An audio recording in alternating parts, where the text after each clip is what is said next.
The Kraken, the ocean's most wanted criminal. A tentacled nightmare so large it was mistaken for an island. Sailors would anchor their ships, set up camp, maybe roast some fish, and then the island would wake up. Surprise, you're having dinner on a giant squid. In Scandinavian folklore, the Kraken lurked off the coasts of Norway and Greenland, dragging entire ships into the abyss with its massive tentacles. One sweep and your crew became fish food. Vikings told stories of whirlpools forming when it dove, swallowing fleets whole. The medieval version of a maritime disaster. But here's the twist. The Kraken was probably real, sort of. Giant squids exist, reaching up to 40 feet long with eyes the size of dinner plates.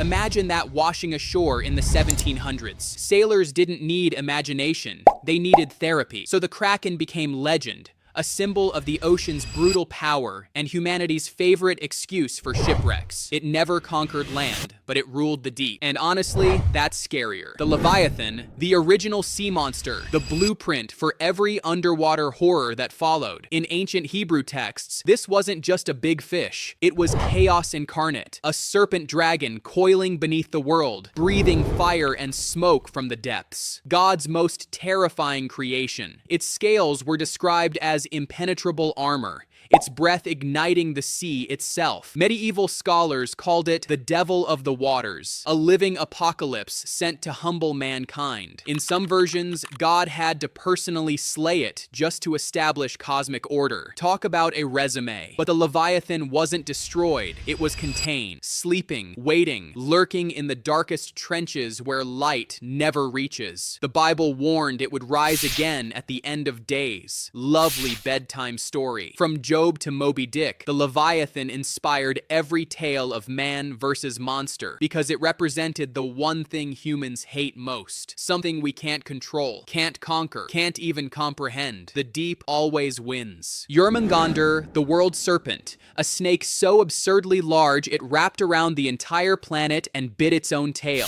Peak overachiever energy. In Norse mythology, Jörmungandr was one of Loki's 3 monstrous children, and Odin, being the paranoid king he was, threw it into the ocean as a baby. Smart move, Odin. Nothing says problem solved like tossing a magic serpent into the sea. Naturally, it grew and grew until it encircled Midgard, the realm of humans, holding the world together by sheer spite. Thor hated it, tried to kill it multiple times. Once, he went fishing, used an ox head as bait, and actually hooked the serpent. They locked eyes. Epic showdown. Then someone cut the line. Anticlimactic. But Jörmungandr got the last laugh. According to prophecy, during Ragnarok, the end of the world, it would release its tail, rise from the ocean, and poison the skies. Thor would kill it, sure, but the serpent's venom would kill Thor right back. Mutual destruction, the Norse specialty. So Jörmungandr wasn't just a monster, it was inevitability itself. Scylla, a tragedy disguised as a sea monster. Once a beautiful nymph, transformed into a 6-headed nightmare by jealous gods and bitter love triangles. Greek mythology's favorite hobby? Ruining lives. Scylla lived in a narrow strait, her 6 dog-like heads snapping from a cliffside cave, each mouth filled with rows of teeth. Ships had to pass through her territory,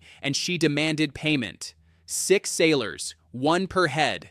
A toll booth from hell. Odysseus faced her during his journey home, losing 6 men in seconds. No fight, no chance, just snatch and devour. Efficient and horrifying. But Scylla wasn't evil by choice. She was cursed, transformed by Circe, the witch who loved the sea god Glaucus, who loved Scylla, who loved no one because she was too busy being a monster. Classic Greek mess. Artists depicted her as part woman, part beast, part existential crisis. And she stayed in that cave for eternity, punished not for her crimes, but for being desired. The Greeks really knew how to write horror. Scylla became a warning, a symbol of inescapable danger and the cruelty of divine punishment. Still tragic, still terrifying. Charybdis, Scylla's nightmare neighbor and the ocean's personal garbage disposal. While Scylla snatched sailors from above, Charybdis waited below, a massive whirlpool that swallowed ships whole 3 times a day. Punctual destruction. In Greek legend, legend, she was once a naiad, daughter of Poseidon, with an appetite that annoyed Zeus. She flooded lands, devoured herds, and generally caused chaos. So Zeus, in his infinite wisdom, turned her into a monster bound to the seafloor, cursed to eternally drink and vomit the sea. Divine justice or divine pettiness, you decide. Sailors feared her more than Scylla, because at least Scylla was predictable. Charybdis was random, a swirling vortex of death that could appear without warning. The phrase, between Scylla and Charybdis, became ancient Greek for screwed either way. Modern scientists think the myth was inspired by real whirlpools in the Strait of Messina between Italy and Sicily, terrifying whirlpools that still exist today. So Charybdis was real, just not a cursed demigod. But tell that to the sailors who vanished in those waters. Nature doesn't need mythology to be monstrous. Cthulhu, the new kid on the sea monster block, born not from ancient temples, but from the fevered mind of H.P. Lovecraft in 1928.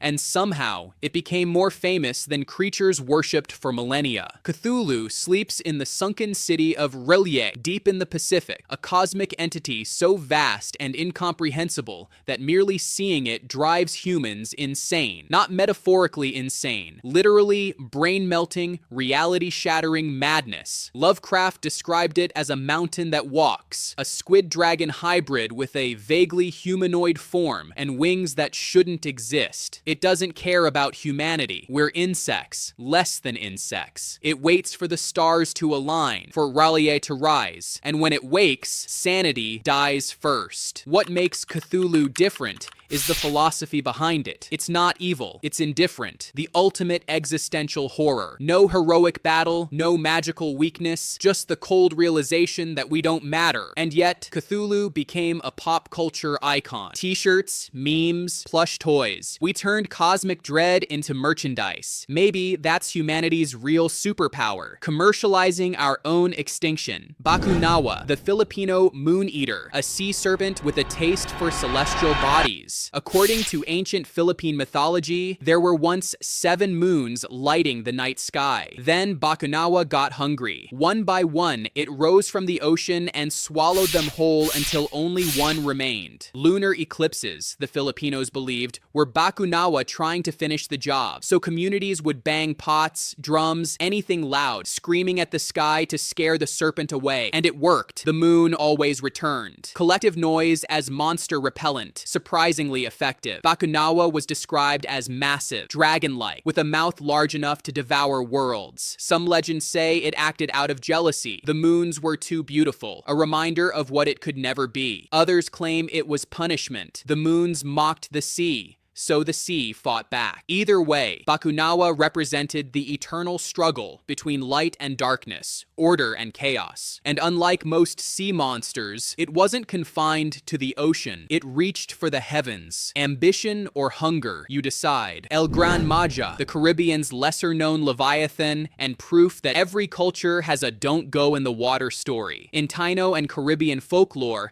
Gran Majá was a colossal serpent, guardian of rivers and seas, protector of nature's balance. But cross it, pollute its waters, disrespect the ocean, and it became judge, jury, and executioner. Spanish colonizers heard the tales and dismissed them, until sailors started disappearing. Entire boats found empty, drifting. Crews vanished without a trace. Locals blamed Gran Majá. The colonizers blamed superstition. The ocean kept its secrets. Descriptions varied. Some said it resembled a boa constrictor the size of a ship. Others claimed it had multiple heads, each one singing before it struck, a siren serpent, horrifying and poetic. Gran Majá faded from mainstream mythology, overshadowed by European monsters and modern skepticism. But in the Caribbean, the stories remain. Fishermen still whisper warnings. The ocean still holds grudges. And maybe, just maybe, something ancient still watches from below. See you in the next video.